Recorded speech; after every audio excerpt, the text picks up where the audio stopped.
5번째 주일입니다. 각각 가정에서 하나님을 예배할 때 그 자리에 하나님의 은혜가 가득하길 바랍니다. 우리 마음을 가다듬고 하나님 앞에 경건하게 예배 드리겠습니다. 다 같이 묵도하시겠습니다.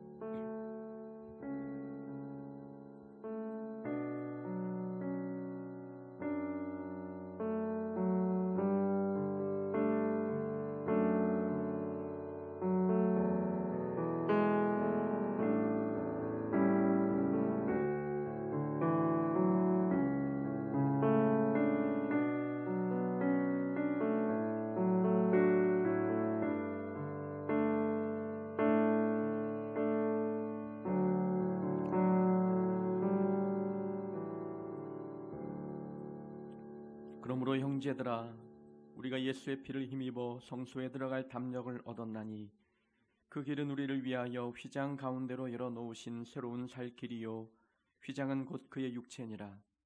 우리가 마음의 뿌림을 받아 악한 양심으로부터 벗어나고 몸은 맑은 물로 씻음을 받았으니 참 마음과 온전한 믿음으로 하나님께 나아가자. 아멘. 창조주 하나님, 고난 주간을 눈앞에 두고 저희들이 주일을 지켜 하나님을 예배합니다. 온 세상 만물들이 봄비를 기다리듯이 저희들도 하나님께서 허락해 주실 은혜의 단비를 사모하고 있습니다. 예수님의 고난을 묵상하며 그 발자취를 따를 때에 우리의 심령이 다시 한번 구원의 은혜를 깨닫게 하여 주옵소서. 오늘도 주의 종을 통하여 들려주시는 말씀을 통해 십자가의 사랑을 마음에 새기게 하여 주옵소서. 하나님, 함께 모여 예배해야 되지만 나라와 온 세계가 혼란스러워 각각 가정에서 예배를 드립니다. 이 시간 가정에서 예배를 드리는 우리 박종호 성도님, 최승천 집사님, 박은옥 성도님, 김현성 성도님, 김경래, 강희정, 배문숙, 김희정, 박서영, 박명희, 김아름, 박영주 성도님, 집사님들에게 하나님의 무한한 사랑과 은혜를 부어주셔서 그들이 드리는 예배를 기쁘게 받아주시고 예배당에 나와 예배드릴 때 느꼈던 감동과 은혜와 하나님의 귀한 사랑이 가정에서도 부어지게 허락하여 주옵소서. 우리가 드리는 예물과 기도와 헌신을 받으시고 홀로 영광을 거두어 주옵소서. 예수님의 이름으로 기원하옵나이다. 아멘. 나는 전능하신 아버지 하나님, 천지의 창조주를 믿습니다. 나는 그의 유일하신 아들 우리 주 예수 그리스도를 믿습니다. 그는 성령으로 잉태되어 동정녀 마리아에게서 나시고 본디오 빌라도에게 고난을 받아 십자가에 못 박혀 죽으시고 장사된 지 사흘 만에 죽은 자 가운데서 다시 살아나셨으며 하늘에 오르시어 전능하신 아버지 하나님 우편에 앉아 계시다가 거기로부터 살아있는 자와 죽은 자를 심판으로 오십니다. 나는 성령을 믿으며 거룩한 공교회와 성도의 교제와 죄를 용서받는 것과 몸의 부활과 영생을 믿습니다. 아멘. 우리 다 같이 일어나셔서 찬송가 21장 찬양합니다.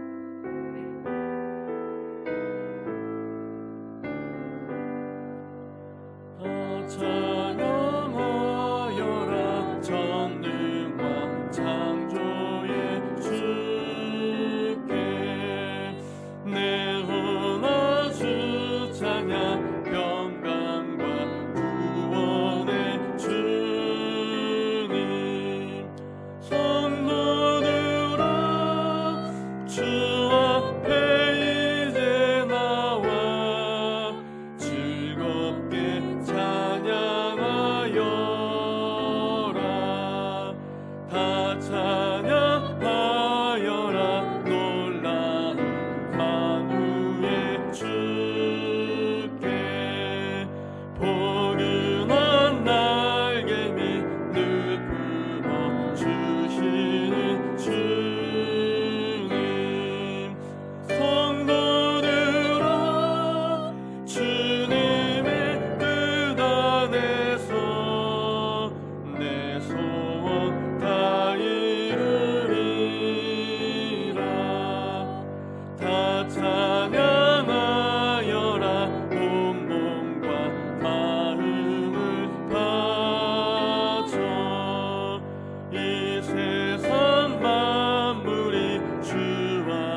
우리 시간 조용히 눈을 감고 한 주간 지었던 죄를 하나님 앞에 용서해 달라고 참회 기도드리겠습니다.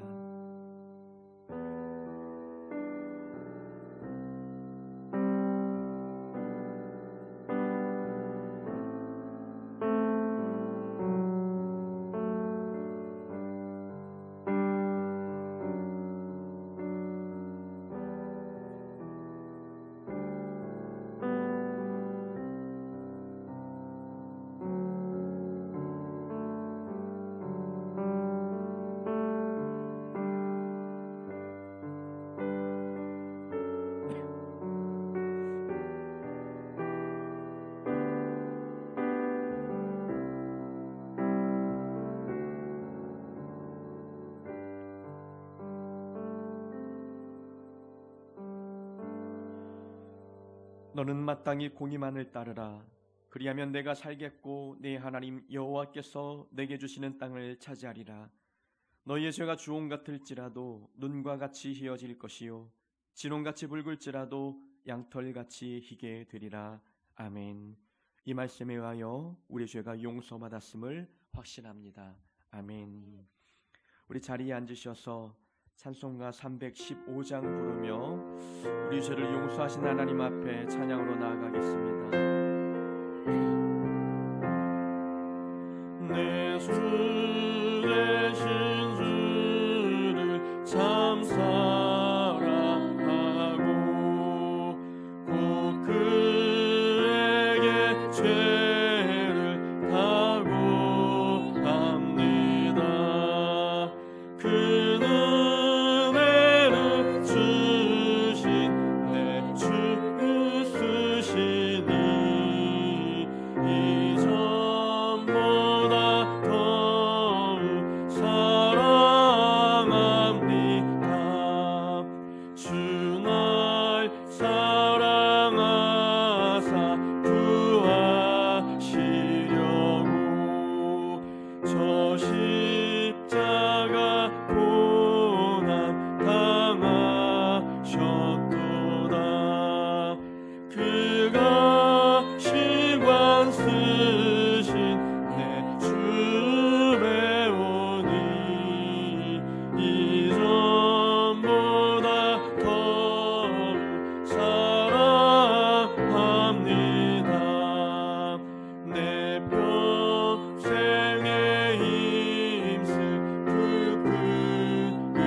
우리 시간 공동 기도문으로 하나님 앞에 기도드리겠습니다. 우리의 기쁨을 찬송으로, 우리의 근심을 기도로 바꾸어 주시는 능력의 하나님, 오늘도 우리를 찬송과 기도의 자리에 불러주셔서 우리의 기쁨을 배가시켜 주시고 우리의 근심을 소멸시켜 주시니 감사합니다. 우리가 드리는 예배를 통해 하나님은 영광 받으시고 우리에게는 평안과 기쁨을 허락하여 주옵소서. 하나님, 오늘도 영상으로 예배드리는 성도들에게 큰 은혜를 허락해 주옵소서. 가정이 거룩한 예배 처소가 되게 하셔서 모든 성도들이 경건하고 거룩하게 하나님을 예배하게 하여 주옵소서. 하나님, 코로나 바이러스로 인해 예배에 많은 제약이 있습니다. 그래도 이런 위기를 우리 믿음이 성장할 수 있는 기회가 되게 하여 주옵소서.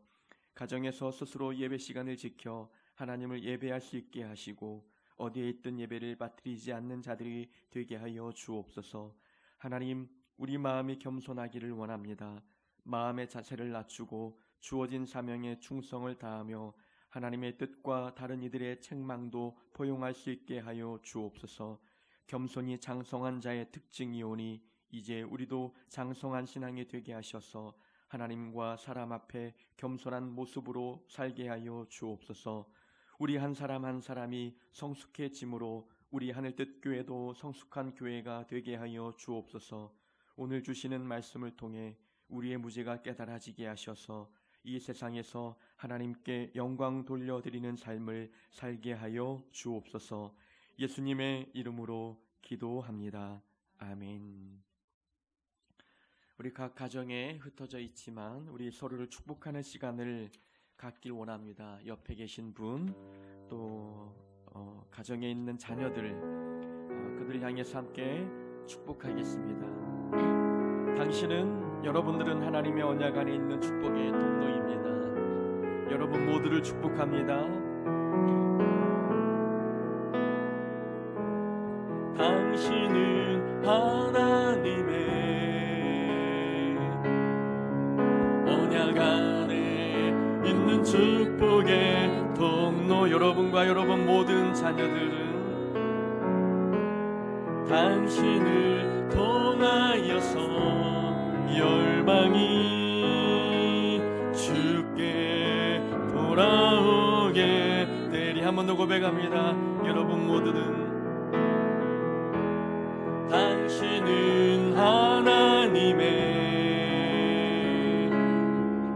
언약 안에 있는 축복의 통로.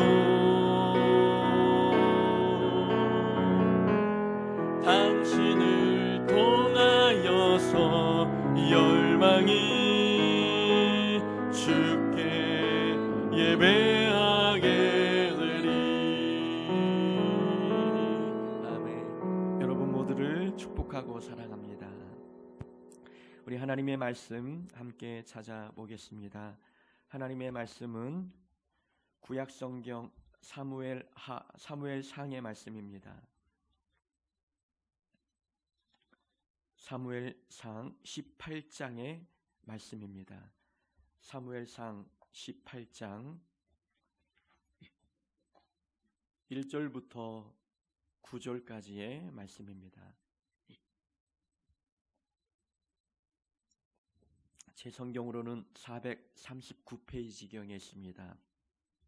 사무엘상 18장 1절부터 9절까지입니다. 우리 한 목소리로 함께 봉독하겠습니다. 다윗이 사울에게 말하기를 마침에 요나단의 마음이 다윗의 마음과 하나가 되어 요나단이 그를 자기 생명같이 사랑하니라.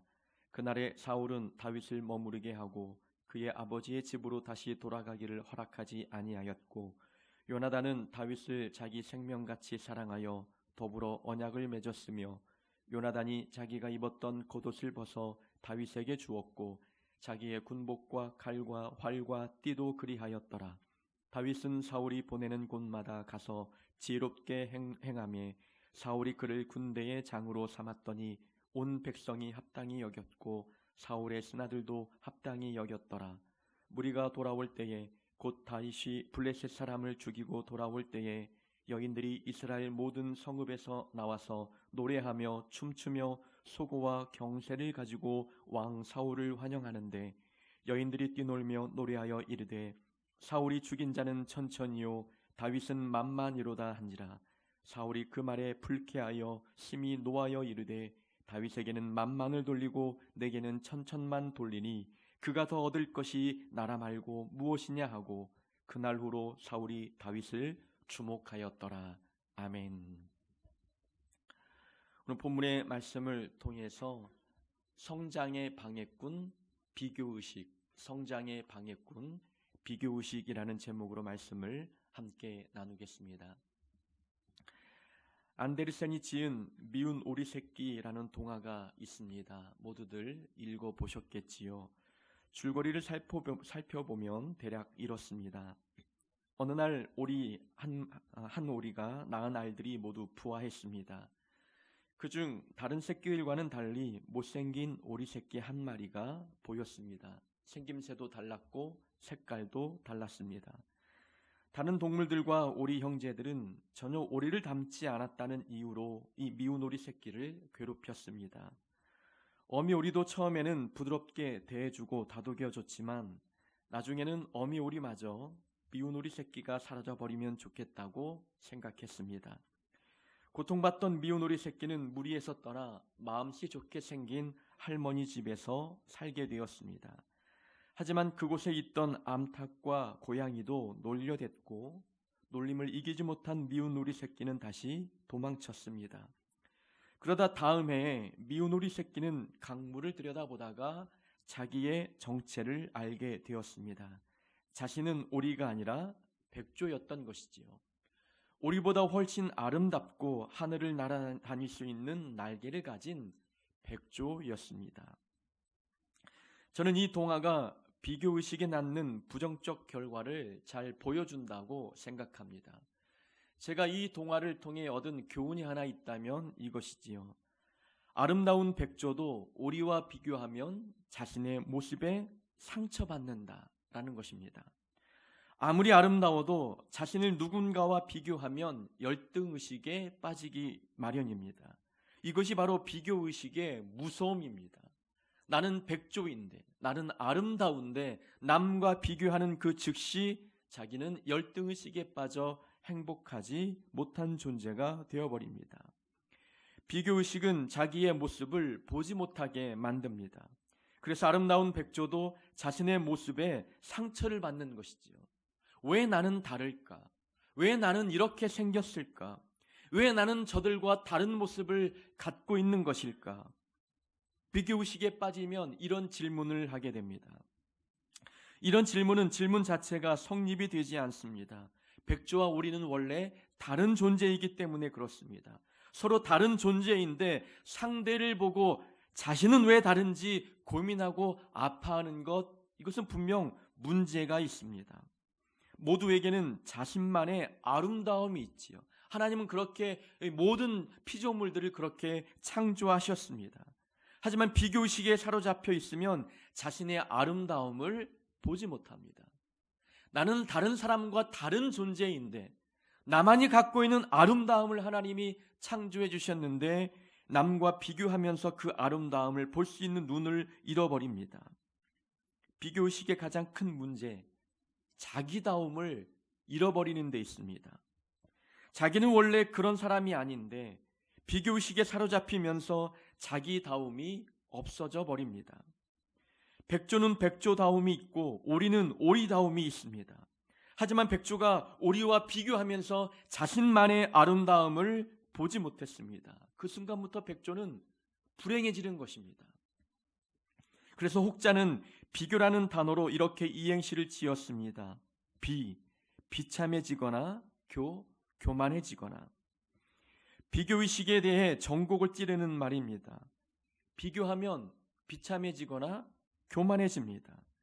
다시 말하면 누군가 비교하면 비교할수록 두 가지의 감정이 우리 마음에 생긴다는 것입니다. 하나는 열등감이고 또 하나는 우월감입니다. 주변 사람들을 돌아보면은 그 중에는 나보다 잘하는 사람이 있고 나보다 또 어떤 면에서는 못하는 사람이 있습니다. 잘하는 사람과 비교하면 열등감을 느끼기 마련이고 못하는 사람과 비교하면 우월감을 느끼기 마련입니다. 이 열등감과 우월감, 이 두 가지 감정은 모두 옳지 않은 감정입니다. 비교의식이라는 같은 뿌리에서 자란 잘못된 감정들이지요. 생각해 보십시오. 다른 사람과 비교해서 자신이 우월해 보인다면 그 모습이 자기의 진짜 모습이겠습니까? 남과 비교해서 좀 더 남보다 열등해 보인다면 그러면 그 열등해 보이는 그 모습이 진짜 자기 자신의 모습일까요? 그렇지 않다는 것입니다. 오리와 비교한 백조, 오리를 통해서 발견한 자기 자신의 모습, 그것이 백조의 진짜 모습이었습니까? 그렇지 않다는 것입니다. 백조와 오리는 분명 다른 존재였습니다. 백조가 오리의 모습을 통해서 자기의 모습을 발견하는 그 자체가 문제 아니겠습니까? 오리를 통해서 자기를 발견하려고 하니 자기의 모습이 보이지 않고 자기의 아름다움이 보이지 않습니다. 보이는 것은 열등감뿐이었습니다. 그러나 그것은 자기의 본래 모습이 아니었습니다. 비교를 통해 발견한 자신의 모습은 진짜 자기라고 할 수 없습니다. 그래서 비교의식의 문제는 자기다움을 잃어버리게 만듭니다. 기독교 서적의 유명한 저자이자 나니아 연대기 작가인 C.S. 루이스는 이렇게 말했습니다. 현대에서 사탄의 가장 예리한 무기는 비교의식이다. 비교의식 자체가 사탄의 무기가 될 수 있다고 이야기했습니다. 사탄은 끊임없이 다른 사람과 비교하게 만듭니다. 외모는 물론이고 다른 사람이 한 사역과 자신의 사역을 비교하게 만듭니다. 경제 능력을 비교하고 받은 은사를 비교하게 만들며 목회자에게 누가 더 사랑받고 누가 더 신뢰받는 사람인지 비교하게 만듭니다. 비교하면 할수록 둘 중 하나의 감정이 느낍니다. 말씀드린 대로 열등의식에 사로잡히든 교만의식에 사로잡히든 둘 중에 하나입니다. 이 모든 감정은 행복한 감정이 될 수 없습니다. 열등감은 시기와 질투와 미움으로 이어지고 심지어 자책감으로 이어질 수 있습니다. 그러나 교만은 자만심과 우월감과 상대를 얕보는 모습으로 변질되어 갈 수 있습니다. 비교의식은 결코 우리에게 좋은 감정을 가져올 수 없고 우리 마음에, 우리 삶에, 우리 인격에 성령의 열매를 맺을 수 없게 만듭니다. 비교의식이 사탄의 좋은 무기라고 말하는 루이스의 말은 참으로 타당한 말입니다. 서울로 사역지를 옮겼을 때 저와 같은 날 부임한 목사가 있었습니다. 그 목사는 저와 성향이 완전히 달랐습니다. 자신이 하는 일을 겉으로 드러내길 좋아했습니다. 신방을 해도 나 이만큼 신방했어 라는 것을 모든 사람이 알 정도로 티를 냈습니다. 교회에서 하는 모든 일들을 다 그렇게 했습니다. 사람들은 겉으로 드러나는 것을 보기 좋아하고 겉모습을 보고 그 사람을 평가하기 마련입니다. 많은 사람들의 시선과 관심이 그 목사에게 집중이 되었고 담임 목사님도 그 목사를 더 인정해 주는 것 같았습니다. 반면 저는 다른 성향이었습니다. 조용했고 드러나기를 좋아하지 않았고 드러나는 그 자체를 부끄럽게 여기는 존재였습니다. 사람들의 관심을 받기에는 조금 부족한 성격의 소유자였지요. 교회에 부임한 지 얼마 되지 않았기 때문에 저도 인정받고 싶은 마음이 컸습니다. 다른 사람들에게 나도 이런 사람이야 라는 것을 보여주고 싶은 마음이 조금 있었습니다. 내 마음에 비교의식이 자라기 시작했던 것이지요. 비교의식이 마음을 붙잡으면 나타나는 특징 중에 가장 먼저 나타나는 특징은 일단 마음이 조급해집니다. 비교 대상보다 앞서야 한다는 생각 때문에 마음이 조급해지는 것이지요. 인정받아야 된다는 생각, 내 자신을 사람들에게 각인시켜야 된다는 생각이 마음을 바꾸어 버립니다. 비교의식이 생기니 동역자를 경쟁 상대로 보게 만듭니다. 하나님 앞에 잘해야 된다는 생각보다 사람 앞에 잘 보이면 된다는 생각을 갖기 시작합니다. 심지어는 비교 대상인 그 사람보다 더 나으면 된다. 그 사람보다만 잘하면 된다는 생각을 갖게 만듭니다. 나는 원래 그런 사람이 아닌데 그런 사람이 되어가고 있었습니다. 비교의식은 하나님께서 특별하게 만들어주신 나다움, 자기다움을 잃어버리게 만듭니다. 불행하고 슬픈 일인 것이지요. 오늘 본문에도 비교의식에 사로잡혀 자기다움을 잃어버린 인물이 나옵니다. 바로 이스라엘의 초대 왕이었던 사울 왕입니다. 오늘 본문의 줄거리가 이렇습니다. 다윗이 골리앗과 싸워 이겼고 사울 왕은 그런 다윗을 이 나라의 군대 장관으로 삼았습니다. 다윗이 나가는 곳마다 하나님이 이기게 하셨습니다. 이 날도, 오늘 본문 이 날도 다윗이 블레셋과 싸워 승리하고 돌아오는 중이었습니다. 돌아오는 길에 모든 성읍에서 나온 여인들이 노래하며 승리의 축하의 노래를 불렀습니다. 그때 여인들이 노래하는 가사를 보니 사울 왕이 기분 나빠할 만했습니다. 사울이 죽인 자는 천천히요, 다윗이 죽인 자는 만만이로다. 참, 노래를 해도 어떻게 이렇게 극명하게 비교하는 노랫말로 노래를 하는지. 다윗이 죽인 자는 만만인데 사울이 죽인 자는 천천히라고 노래했습니다. 사울 왕은 불쾌했습니다. 성경을 보니까 심히 노하였다고 표현했습니다. 백성들이 다윗에게는 만만을 돌리고 나에게는 천천을 돌리니 이제 다윗이 차지할 것은 이 나라뿐이겠구나 라는 생각을 갖기 시작했습니다. 그때부터 사울은 다윗만 주목하기 시작했습니다. 비교당한 사울은 감정과 생각이 달라졌습니다. 마음의 시기심이 가득했습니다. 그 시기심은 점점 자라서 미움으로 발전했습니다. 사울은 다윗이 미웠습니다. 그 미움은 살인으로까지 이어졌습니다. 살인 계획이 성공하지는 못했지만 실제로 사울은 다윗을 죽이기 위해 군대까지 동원했습니다.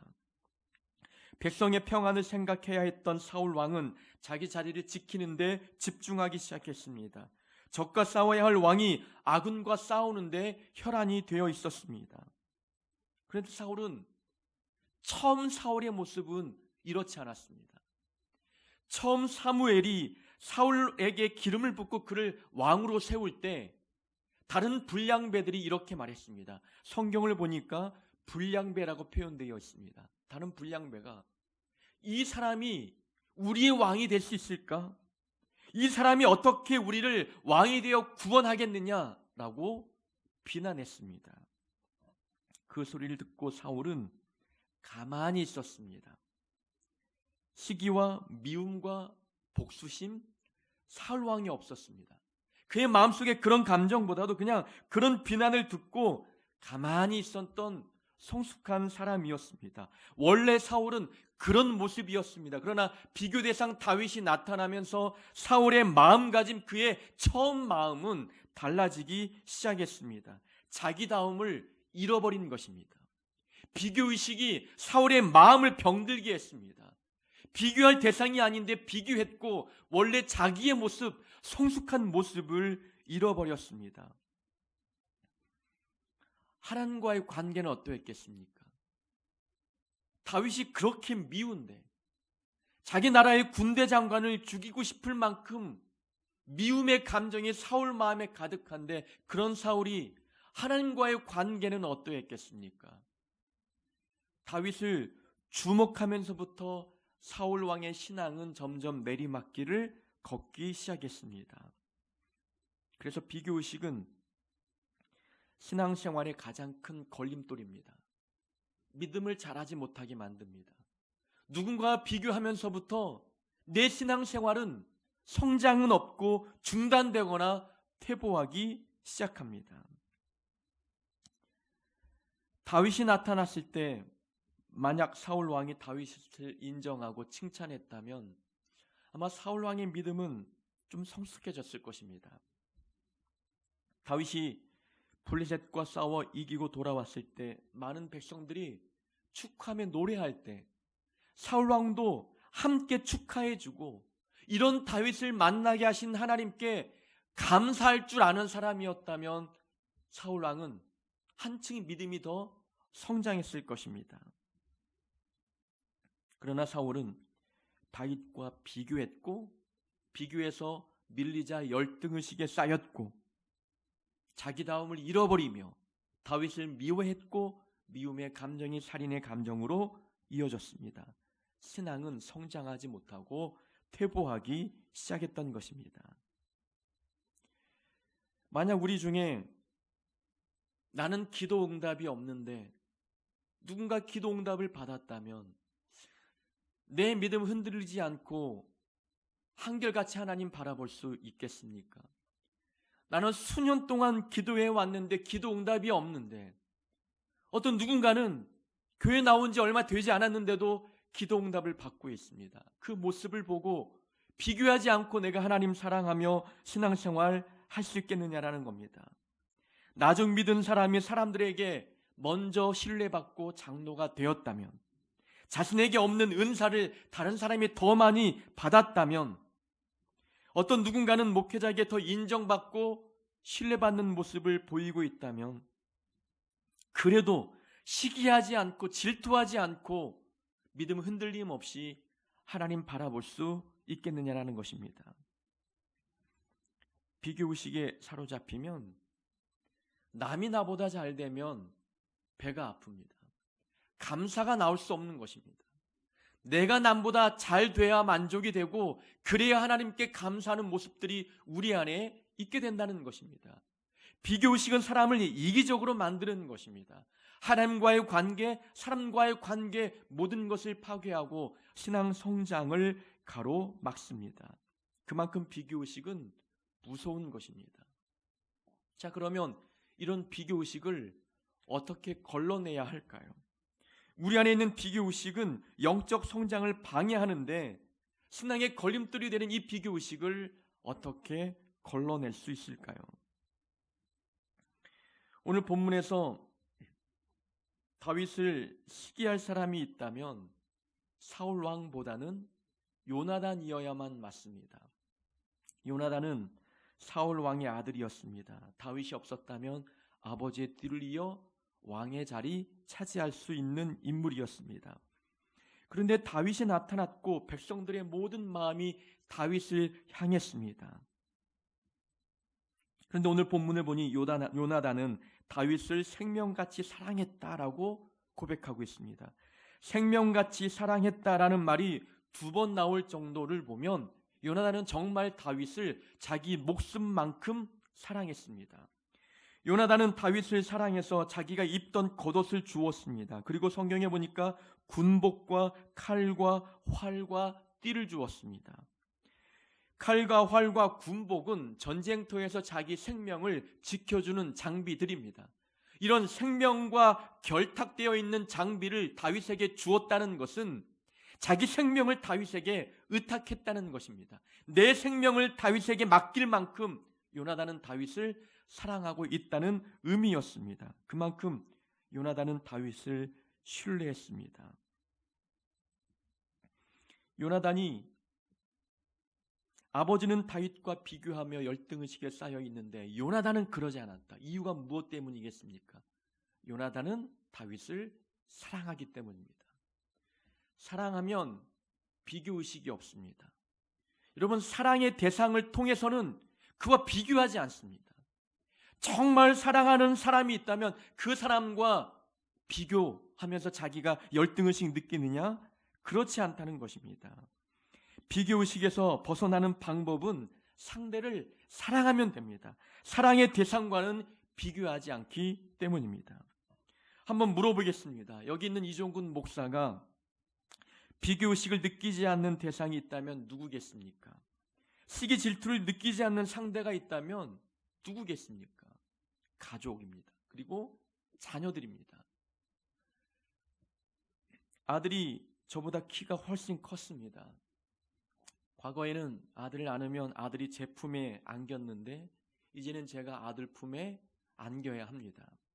보통 키가 큰 사람이 키 작은 사람을 안을 때에 키 작은 사람의 어깨 위로 손을 이제 품습니다. 키 작은 사람은 이제 키 큰 사람의 그 옆구리를 이제 안게 되죠. 우리 아들이 어릴 때는 제가 아들의 목을 안았는데 이제는 아들이 제 목을 안고 제가 아들의 가슴을 안습니다. 제가 안기는 거죠. 아니, 이 아들이 나보다 키가 컸어? 시기하고 질투하는 감정이 들겠습니까? 아니면 기쁨이 더 크겠습니까? 이제는 팔씨름을 해도 아들이 이제 제법 힘을 씁니다. 제가 제 체급과 비슷한 사람과 팔씨름을 해도 뒤지지 않는 그런 힘을 갖고 있다고 저는 자부하는데, 이제 아들을 이기는데 100%의 힘을 써야 간신히 이길 정도입니다. 이렇게 힘이 세지고 키가 큰 아들을 볼 때 시기하고 질투의 감정이 크겠습니까? 아니면 기쁨, 감사가 크겠습니까? 사랑하면 절대 비교하지 않습니다. 사랑하는 대상은 더 잘 되기를 바라지 그가 나보다 잘 되면 배 아파하는 그런 마음 존재하지 않는다는 것입니다. 비교의식에서 벗어나려면 상대방을 비교 대상으로 보지 말고 사랑의 대상으로 봐야 합니다. 그 상대는 사랑해야 될 사람이지라는 생각을 마음에 품으면 절대 비교하지 않습니다. 그런데 신기하게도 비교의식을 느끼는 사람은 사랑하기 매우 어렵다는 것입니다. 경쟁 상대는 되는데 사랑의 대상은 되기 어려운 그 존재가 바로 내 마음의 비교의식을 남겨주는 사람입니다. 그래서 우리에게 필요한 것은 하나님의 사랑입니다. 내 힘으로 그 상대를 사랑할 수 없기 때문에 더 큰 하나님의 사랑이 내 안에 부어져야 사랑이 가능합니다. 우리 존재를 한번 생각해 보십시오. 우리가 하나님 앞에 어떤 존재입니까? 하나님은 우리를 위해서 어떤 일을 행하셨습니까? 보잘것없는 나를 위해서 이 땅에 내려오셨고 독생자 예수를 십자가에 못 박으신 분이 바로 하나님이십니다. 그만큼 하나님에게는 내 존재가 가치 있는 존재입니다. 하나님은 내 모습이 어떠하든 나를 사랑하시는 분이십니다. 우리는 그렇게 하나님께 존귀한 자, 하나님이 우리를 귀하게 여기는 그런 분이십니다. 그런데 우리는 다른 사람과의 비교를 통해서 내 존재 가치를 찾으려고 합니다. 내 정체성을 다른 사람과 비교하면서 발견하려고 합니다. 이미 하나님 앞에 나는 존귀한 자인데, 나는 귀한 자인데 우리는 다른 사람과 비교를 통해서 우월감 내지는 열등감을 느끼고 있다는 것입니다. 하나님이 나를 어떻게 생각하는지 깨닫는 사람, 내가 하나님께 얼마나 큰 사랑을 받은 사람인지 그것을 인식하고 있는 사람은 남과 비교하지 않습니다. 내 안에 감당할 수 없는 큰 사랑을 담고 있기 때문에 상대를 사랑하게 됩니다. 나보다 잘 되면 박수 쳐줍니다. 정말 진심으로 내가 잘된 것처럼 상대방의 잘됨을 기뻐해주고 축하해 줄 수 있게 됩니다. 내가 하나님께 인정받았고 내가 하나님 앞에 귀한 자이고 하나님의 큰 사랑이 내 안에 부어졌기 때문에 가능한 일입니다. 하나님의 사랑이 내 안에 있으면 상대방을 사랑하게 됩니다. 사랑하는 사람과는 비교하지 않습니다. 그래서 우리는 사랑을 키워가야 합니다. 하나님의 사랑을 날마다 경험하면서 내가 비교 대상인 그 사람을 사랑할 수 있을 때까지 하나님의 큰 사랑을 마음에 담으며 사랑을 키워갈 줄 알아야 합니다. 그래서 믿음이 장성한 사람은 사랑이 큽니다. 그래서 장성한 믿음을 소유한 사람은 절대 다른 사람과 비교하지 않습니다. 상대가 잘됨을 함께 기뻐하고 축하해 줍니다. 사울 왕이 비교의식에 사로잡혔습니다. 그러면서 잊게 된 것이 있습니다.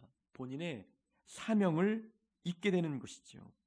왕으로서 자신이 어떻게 행동해야 되는지, 백성을 위해서 무엇을 해야 되는지, 자기를 왕으로 삼아주신 하나님 앞에 어떻게 행동해야 되는지 사명을 잃어버립니다. 비교의식이 만든 결과이지요. 비교의식은 내 일보다 다른 사람에게 집중하게 만듭니다. 내 일에 집중해야 되는데, 내 사명에 집중해야 되는데 다른 사람에게 집중하다 보니까 내가 해야 할 사명을 놓칩니다. 그러면 비교의식에서 벗어나는 방법은 간단합니다. 사명의식을 회복하는 겁니다. 하나님 앞에 내가 해야 할 일이 무엇인지를 다시 한번 발견하는 것이죠. 내 사명에 집중하는 겁니다. 내 일에 집중하는 것이 남과 비교하는 이 비교의식에서 벗어날 수 있는 가장 좋은 방법입니다. 모든 성도들이 가져야 할 공통의 사명이 있습니다.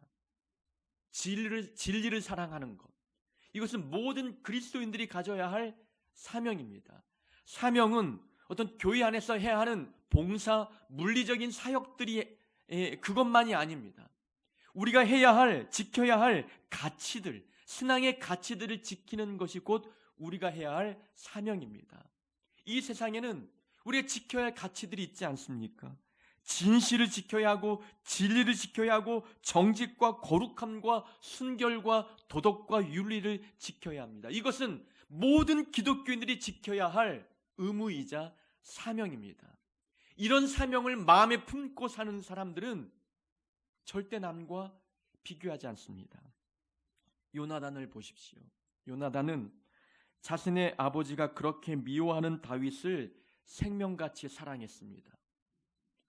그 아버지의 그 아들이라는 말이 요나단에게는 성립이 되지 않았습니다. 요나단은 혈연 관계보다 진리, 진실을 더 중요하게 여긴 사람이었습니다. 단순히 자리를 지키고자 다윗을 미워하는 것은 요나단의 신앙 기초에는 맞지 않는 일이었습니다. 사울 왕, 본인의 아버지는 왕의 자리를 다윗이 노린다고 착각하고 다윗을 죽이기 위해서 혈안이 되었습니다. 요나단은 그런 모습은 옳지 않다고 판단했습니다. 다윗은 하나님이 보내신 사람이라는 것을 인정하고 있는 것입니다. 하나님이 세운 사람이라는 것을 인정했습니다. 이유 없이 그저 미움의 감정 때문에, 시기와 질투 때문에, 나보다 잘한다는 이유 때문에 그 사람을 미워하고 내 앞에서 사라지게 만드는다는 것, 그런 일들은 그리스도인으로서 해야 할 일이 아니라고 요나단은 생각하는 것입니다. 그것은 사명의식이 아니다 라고 요나단이 생각했습니다. 그런 사명에 집중했던 사람이 바로 요나단이었기 때문에 요나단은 다윗과 비교하지 않았습니다. 신약 성경 사도행전에 보면은 바나바라는 인물이 나옵니다. 바나바는 그 이름의 뜻이 위로의 아들입니다. 그 이름의 뜻처럼 바나바는 따뜻하고 위로하기를 좋아한 그런 바른 성품의 소유자였습니다. 바나바는 믿는 자들을 핍박했던 사울이 예수님의 제자들과 만날 수 있도록 주선해 준 사람입니다. 구약 오늘 본문에도 사울이라는 왕이 나오지만 신약에 나온 바울의 원래 이름도 사울이었습니다. 사울이 예수님을 만난 뒤에 그가 변화되었지 않습니까? 그런데도 예수님의 제자들은 사울이 변화되었음을 잘 믿지 못했습니다. 두려웠지요. 그러나 바나바는 그런 사울과 다른 제자들과의 관계를 연결시켜주면서 사울이 믿음의 사역들을 감당할 수 있도록 길을 열어주었습니다. 안디옥 교회 지도자였던 바나바, 그 안디옥 교회는 해외 선교의 중심 역할을 감당하는 교회였습니다. 안디옥 교회에서 세계 선교를 위해서 일꾼을 보낼 때 두 사람을 선택했습니다. 하나는 바나바였고 하나는 바울이었습니다. 사울의 이름이 변화되어 바울이 된 그 바울, 두 사람을 선택해서 선교지로 보냈습니다. 처음에는 선교의 주도권을 바나바가 잡았습니다. 사도행전을 읽다 보면은 바나바와 바울을 소개할 때 바나바의 이름이 먼저 소개되고 있습니다. 그런데 시간이 지날수록 바나바보다 바울의 이름이 앞에 나올 때가 점점 많아진다는 것이지요. 그 말은 무엇을 의미하느냐? 선교의 주도권이 바나바에서 바울로 옮겨가고 있다는 것입니다. 믿음의 사역의 주도권이 이제는 바울이 쥐고 있다는 것입니다. 바나바는 바울에게 길을 열어주고 바나바는 퇴장하고 바울이 등장하고 있다는 것을 이름의 순서를 통해서 보여주고 있는 것입니다. 그럴 때 바나바의 기분이 어떻겠습니까? 일반적인 사람이었다면 시기하고 질투했을 것입니다. 아니, 내가 리더인데, 내가 안디옥 교회의 주도적인 인물인데, 바울은 안디옥 교회의 저 말단 교사 역할에 불과한 사람인데 어느덧 그가 이렇게 컸고 자기의 자리를 위협하니 비교의식에 사로잡혀 열등감에 빠지고 바울을 미워하고 바나바가 그런 모습으로 변질되었습니까? 그렇지 않았다는 것입니다. 1차 선교 여행을 마치고 이제 2차 선교 여행을 떠날 때에 바나바와 바울이 갈라졌습니다. 1차 선교 여행에서 낙오되었던 마가 때문이었습니다. 바나바는 마가를 데리고 가고 싶었지만 바울은 중도에 포기하고 돌아간 마가를 데리고 가는 것은 방해가 된다고 이야기합니다. 그래서 둘이 갈라졌습니다. 그래서 바울 나름대로 선교 여행을 떠나고 바나바는 마가와 함께 다른 지역으로 선교를 떠났습니다. 바나바는 자기 일에 집중했습니다. 바울과 비교하면서 그를 미워한 것이 아니라 바울은 바울의 일이 있고 나는 나의 일이 있다고 생각했습니다. 여러분, 바울과 바나바는 성격이 다르고 사역의 역할이 달랐습니다. 바울은 뿌리는 자였다면 바나바는 물을 주고 기르는 자였습니다. 성장시키는 자였습니다. 개척의 정신은 바울에게 있다면 양육의 정신은 바나바에게 더 있었던 것이지요. 마가와 함께 동행했던 바나바는 마가를 양육시켰고 나중에 사도행전 후반부, 디모데후서에 보면은 바울이 마가를 인정하고 있습니다. 그가 나의 일에 유익하니라. 처음에는 마가를 데리고 가지 않으려고 그렇게 애썼던 바울인데 바나바와 함께 동행했던 마가가 어느덧 성장했었습니다. 바울의 사역에 유익을 줄 만큼 교회의 리더로 성장했었던 것이지요. 그럼 마가가 그만큼 성장했던 데에는 누구의 도움이 있었겠습니까? 바나바였지요. 그만큼 바나바는 자기 역할에 충성을 다했던 사람입니다. 그게 바나바의 사명이었습니다. 자기 사명에 집중하니 바나바는 바울이 앞장서 갈 때, 주도권을 바울이 쥐고 갈 때 시기하고 질투하지 않았습니다. 그의 사역은 그의 사역이고 하나님은 내게 주신 사역이 있다고 믿고 내 사명에 집중했습니다. 갈라디아서 6장 4절 이렇게 말씀하고 있습니다. 자기를 다른 사람과 비교하지 마십시오. 사람은 저마다 자기 일을 살펴야 합니다. 그러면 자랑할 일이 자기에게만 있을 것입니다. 다른 사람이 뭘 하는지 거기에 집중하지 말라는 겁니다. 다른 사람에게 집중하면 내가 잘하는 것은 보이지 않고 다른 사람이 잘한 것만 보인다는 거죠. 근데 그렇게 하지 말라는 겁니다. 자기 일을 살펴야 한다. 그러면 나에게도 자랑할 것이 있다는 겁니다. 하나님 앞에 자랑하고 칭찬 들을 만한 일이 나에게도 있다고 갈라디아에서 말하고 있습니다. 비교하지 말라는 겁니다. 남과 비교하며 에너지, 시간 낭비하지 말고 그래서 사명의식을 놓치지 말고 내 일에 집중하면서 하나님 앞에 칭찬 들을 만한 자랑거리 만들라는 말씀입니다. 장성한 사람은 자기 일에 집중합니다. 다른 사람들에게 얼마나 인정을 받건 얼마나 많은 업적을 남기건 얼마나 주도권을 갖고 일을 하건 거기에 신경 쓰지 않습니다. 신앙생활은 하나님과 나와의 관계이고 내게 주어진 봉사, 사역 이 모든 것도 하나님과 나와의 관계입니다. 하나님이 나에게 주신 사명이 있다면 그 사명에 집중하면 되는 것입니다. 사명의식에 사로잡힌 자는 비교의식에서 벗어날 수 있습니다. 한 가지만 더 이야기해 보겠습니다. 우리가 다른 사람과 늘 비교합니다. 비교당하기도 하고 또 누군가를 비교하기도 합니다. 그런데 그렇게 다른 사람과 비교하는 것이 공평한가라는 것이죠. 나와 다른 사람은 역할이 다릅니다. 재능도 다르고 하나님이 다른 존재로 창조하셨고 다른 재능을 주셨고 다른 사명을 맡겼습니다. 그러니까 존재 자체가 다른데 이 존재 자체가 다른 두 상대를 비교한다는 것은 공평하지 않습니다. 백조와 오리를 비교하는 것, 그것은 맞지 않다는 것이지요. 서로 다른 존재를 동일선상에 놓고 비교하는 것은 평가 자체가 공평하지 못합니다. 그러면 나를 공평하게 평가하고 나를 비교하기 위해서는 누구와 비교해야 되겠습니까?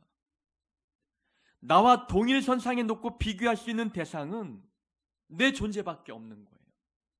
그러니까 성장을 위해서는 어제의 나와 지금의 나를 비교하는 겁니다. 어제보다 내 믿음이 더 성장했는가? 한 달 전에 내 모습과 지금의 내 모습은 얼마나 달라졌는가? 작년의 나와 지금의 나는 얼마나 더 달라져 있는가? 나를 정확하게 평가하고 정확하게 비교하려면 어제의 내 모습과 지금의 나를 비교해야 합니다. 그래야 동일선상에 놓고 비교하고 공평한 평가를 내릴 수 있기 때문에 그렇습니다. 다윗, 그는 그 자신과 비교해 볼 때 성장한 사람이었어요. 다윗은 참 대단한 부분이 다른 사람과 비교하지 않았다는 거예요. 다윗은 외모적으로도 컴플렉스가 많은 사람이었어요. 그러나 거기에 대해서 열등의식이 없었습니다. 키가 작고 못생긴 인물이 다윗 아니었습니까? 그가 골리앗 장군 앞에 나타났을 때에 골리앗 장군이 얼마나 다윗을 비웃었겠습니까? 모욕하고 비난했지만 다윗은 자기를 모욕하고 비난하는 일에 화를 내지 않았어요. 하나님을 모욕하고 하나님을 비난하는 일에 다윗은 더 분노했다는 것입니다. 내 모습 비난하는 것, 그것은 아무것도 아니었습니다. 다윗은 날마다 성장하고 있는 사람이었어요. 다윗의 인생을 보면 그는 처음에 곰과 사자와 싸워 이겼습니다. 그랬던 그가 오늘은 골리앗과 싸워 이겼습니다. 그랬던 다윗이 또 성장하고 나니 이제는 자기를 죽이려고 달려드는 사울 왕에게 복수하지 않는 그런 마음을 지키는데 자기 힘을 쏟았습니다. 곰과 사자, 골리앗, 그들은 눈에 보이는 적들이었지만 사울 왕의 위협, 사울 왕의 공격으로부터 자기 마음을 지키는 것, 사울은 하나님이 세운 일꾼이야, 이것을 인정하는 건 얼마나 어려웠겠습니까? 다윗도 사람인데 이유 없이 자기를 죽이려는 사울 왕이 왜 밉지 않았겠습니까? 그러나 다윗은 그 마음과 싸워 이기는 거예요. 상대방을 인정하기 싫은 마음, 미워하는 마음과 싸워 이기는 다윗. 그래서 싸워서 이겼습니다. 사울 왕을 인정하고 기름 부은 사람이다라고 그를 존중해 주었습니다. 다윗은 어제의 다윗과 오늘의 다윗은 달랐습니다. 더 성장해 있었다는 것입니다. 우리는 비교할 사람이 있다면 자기 자신, 어제의 자기와 비교해야 좀 더 성장해 가는 것입니다. 총회에서 실시한 총회 개척학교에서 어떤 강사 목사님이 이렇게 말씀하셨습니다. 개척교회 어렵고 힘들다고들 합니다. 그 말이 모두 맞습니다. 그런데 어떤 목사님들은 지역이 좋지 않아서 부흥이 힘들고, 어떤 분은 건물이 낡아서 사람들이 오지 않고, 주변에 또 큰 교회가 많아서 부흥되기 어렵다고들 이야기합니다. 그렇다면 환경이 그렇다 치고, 성도들 숫자 그렇다 치고, 그러면 개척한 목사님은 어제보다 믿음이 얼만큼 성장했습니까? 한 달 전의 모습보다 지금 믿음이 얼마나 성장했습니까? 개척한 뒤에 믿음이 자랐습니까? 라고 물었습니다. 그 물음에 도전이 되었습니다. 개척을 하고 난 뒤에 목회자의 믿음도 성장해야 되는데 그러면 성장했는가라는 겁니다. 큰 교회와 내 교회를 비교하면서 시간 낭비하지 않았는가? 부흥되는 교회와 부흥되지 않는 내 교회를 비교하면서 열등의식에 빠지며 내 성장을 간과하고 있지는 않았는가? 자기를 돌아보게 만드는 물음이었습니다. 개척하고 난 뒤에 나는 얼마나 성장했는가? 우리 하늘빛교회 성도들, 개척교회에 나오시면서 믿음이 얼마나 성장했는가? 작년보다 믿음이 얼마나 달라졌는가? 어제의 나와 비교해 보십시오. 어제의 나와 비교하면 믿음이 얼마나 성장했는지를 공평하게 판단할 수 있습니다. 남과의 비교는 마음을 병들게 하지만 어제의 나와 비교할 때에는 나의 믿음이 성장할 수 있습니다. 비교의식은 우리의 영적 성장을 방해합니다. 하나님은 우리 모두를 특별하게 창조하셨습니다. 각각의 재능과 은사를 다양하게 우리에게 다르게 주셨습니다. 이것은 비교하라고 다르게 주시거나 다르게 만든 것이 아닙니다. 그 다름은 합력하기 위해서 우리를 다르게 만드신 목적인 것이지요. 비교하는 순간 자기다움을 잃어버립니다.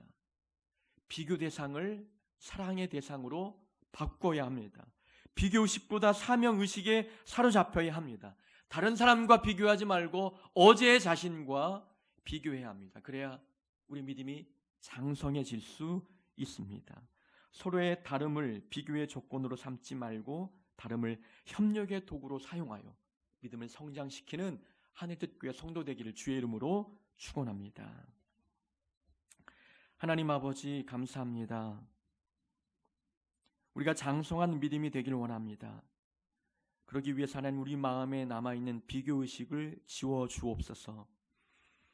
하나님, 다른 사람과 비교하면서 내가 하나님 앞에 특별한 존재인데 그 모습을 발견하지 못하고 있었습니다.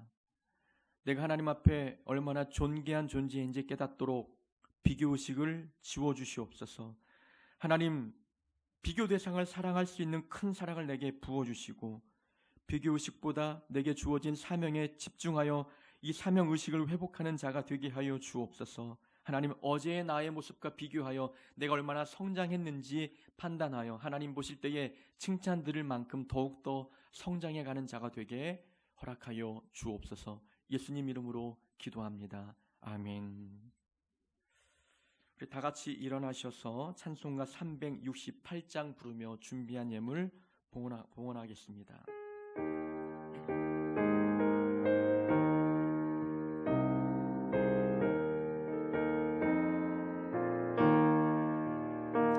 주 예수여 은혜를 내려주사 고충 많게 하옵소서. 이 줄이고 목마른 나의 맘에 주 성령을 부으소서. 주 예수여 충만한 은혜 내 영혼에 부소서. 주 예수만 나의 입 되고 내 만족함 되니. 우리 1절 다시 합시다. 주 예수여 주 예수여 은혜를 내려주사 고충 많게 하옵소서. 이 줄이고 목마른 나의 맘에 주 성령을 부소서. 주 예수여 충만한 은혜 내 영혼에 부소서.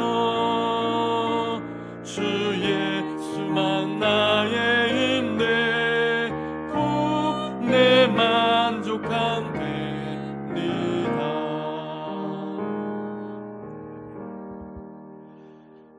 하나님 아버지 감사합니다. 늘 우리 삶 굶주리지 않고 궁핍하지 않도록 물질을 채워주셔서 감사합니다. 또한 살아갈 수 있는 은혜를 부어주시고 삶에 감사가 넘치도록 도와주셔서 감사합니다. 그 모든 감사의 마음을 이렇게 작은 예물에 담아 하나님 앞에 드리오니 하나님 기쁘게 받아주시고 우리 삶에 더 많은 감사의 조건을 허락하여 주옵소서. 하나님 아버지, 우리가 물질만 드린 것이 아님을 고백합니다. 우리 인생을 드렸고 시간을 드렸고 하나님 앞에 우리의 마음의 정성과 삶의 모든 계획도 드렸습니다. 하나님 모두 받아 주옵소서.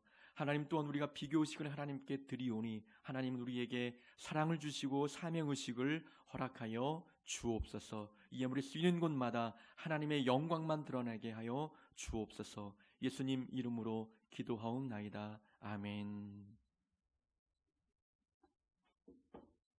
우리 자리에 앉아 주시기 바랍니다. 우리 각 가정에 계시지만 옆에 분, 또 혼자 계신 분은 자기 자신을 축복하겠습니다. 이렇게 인사합시다. 사랑이 커집시다. 인사합시다. 사랑이 커집시다. 또 사랑합니다. 인사하면 다시 하겠습니다. 사랑합니다. 저도 우리 하늘특교회 모든 성도님들 눈에 보이진 않지만 영상으로라도 인사드립니다. 여러분 모두를 사랑하고 또 보고 싶고 축복합니다. 우리 교회 소식을 전하도록 하겠습니다. 우리가 영상 예배를 드리고 있습니다. 나라에서 정부에서 강하게 2주간을 좀 사회적 거리를 두라고 좀 말씀하고 있습니다. 우리가 2주간 영상 예배로 대체하도록 하겠습니다. 오늘과 그리고 다음 주까지 영상 예배를 드리고요. 4월 12일은 부활주일입니다. 그날은 이 자리에 다 모여서 예배를 드렸으면 좋겠습니다. 그때 코로나19 바이러스가 다 사라지진 않겠지만 그래도 부활주일이니까 우리가 이 자리에 다 모여서 함께 얼굴 보고 예배 드렸으면 좋겠습니다. 그렇게 기도하면서 준비할 수 있기를 바랍니다. 4월 6일부터 11일까지는 고난주간입니다. 지금 사순절 기간을 보내고 있는데 좀 더 경건하고 거룩하게 보낼 수 있는 사순절 기간 그리고 고난주간 될 수 있기를 바랍니다. 성경 통독 개인별로 하고 계신데 참 잘하고 계셔서 감사합니다.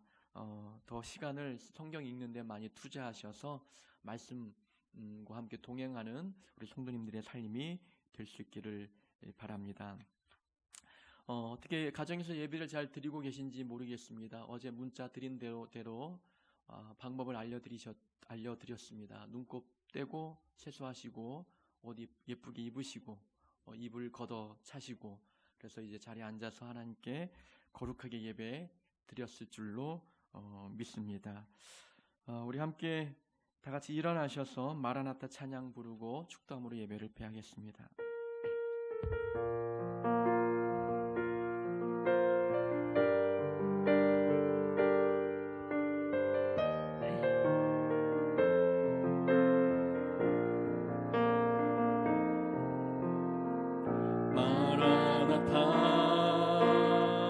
주 예수여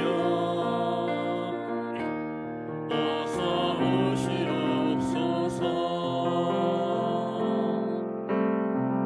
땅의 모든 끝 모든 족속 주를 찬송하게 하소서.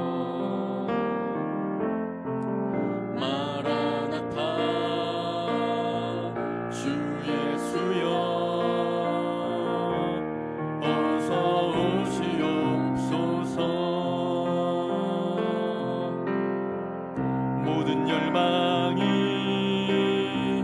주께 돌아와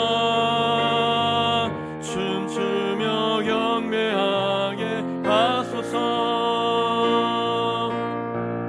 우리 주님 다시 오실 길을 만들자.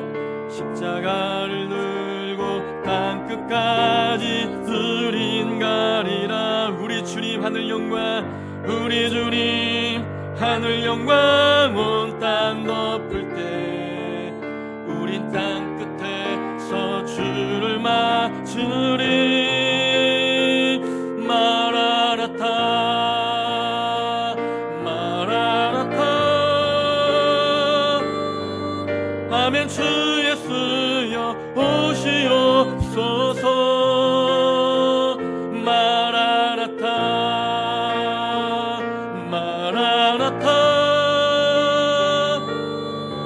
아멘. 주 예수여 오시옵소서. 아멘. 이제는 우리 주 예수 그리스도의 은혜와 하나님 아버지의 크신 사랑과 성령님의 교통하심이 이제는 마음에 파고드는 비교식을 버리고 자신에게 주어질 귀한 사명에 집중하기로 다짐하는 우리 하늘빛교회 모든 성도들 머리 위에 지금부터 영원히 함께 하옵기를 축원하옵나이다. 아멘.